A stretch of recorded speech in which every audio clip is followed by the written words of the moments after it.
I'm going to be showing you guys today how to do a line-to-line uni knot. And it might seem a little funky because I'm doing it this way, camera facing me, and it's opposite. I'm left-handed. So hopefully you'll be able to see this video and just flip it around to your view. Does that make sense? Anyways, let's get going. So we have the braid, and then we have the mono. Here's the end of the braid, here's the end of the mono.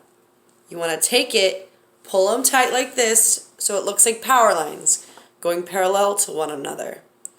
And then what you're going to do is I grab it in the middle here. That's like my stop point. You want to make sure you get a good little end, enough to bring a loop on the braid. So you're going to take your end of the mono, which is now sticking out on the other end of the braid.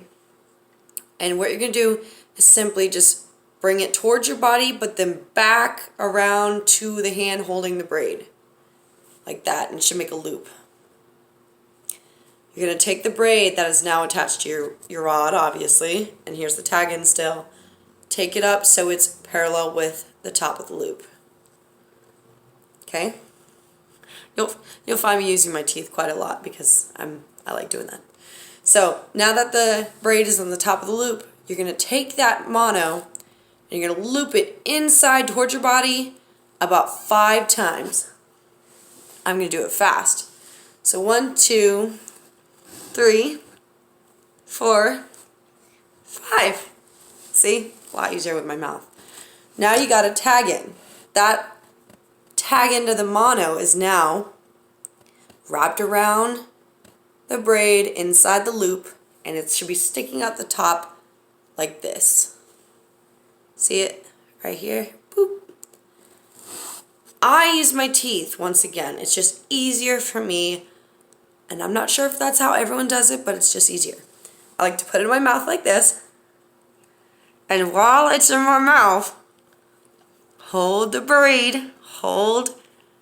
You're going to be holding both the braid and the mono in the right hand, or your left, which I guess my right, yeah, my right, or your left. I don't know how you right-handers do it, but I'm going to take the tag in, ooh,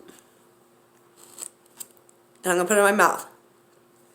And holding both ends, I'm going to pull towards me like that. And pull with my right hand while holding my left. Now, you got your leader here, the mono, and the braid. So you're going to have a knot that looks like this. Looks kind of, ugh. You're going to take the braid end, which is next to the mono, and you're going to do the same thing. You're going to now bring your left or your right hand, whichever way you guys are doing this, back towards your body and towards the other hand. So you make another loop with the braid now, while the mono's still dangling. Once again, 6 or 5 or 7, everyone's different. I like to do 5, 2, 3, 4, 5, because I don't like big ugly knots. And once again, I'm putting that little tag in that's already wrapped inside the loop in my mouth. And I'm going to pull towards me, and it's going to make a knot.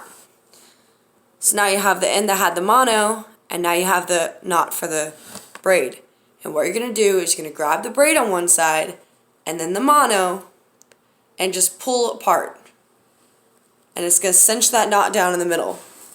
And what you want to do is, I like to do this, wrap around my hands and pull very tight so the knot is nice and little. And if you don't like the knot, you can always pull on the tag end so it tightens it even more. So you can wrap it around your hands, the mono and the braid, grab your tags, and pull. Where's my braid? I'm at my mono. Pull with the sides. So now I have a nice little knot in the middle here. And there is your line-to-line uni. Obviously, you're going to cut off the little tags as close as you can to the knot. Obviously, if I was using lighter mono, this knot would be a lot smaller and a lot tighter. But you can always pull. This is a pretty strong knot, so I've fished and caught some of my biggest fish with this knot. And yeah, so that's how you make the uni.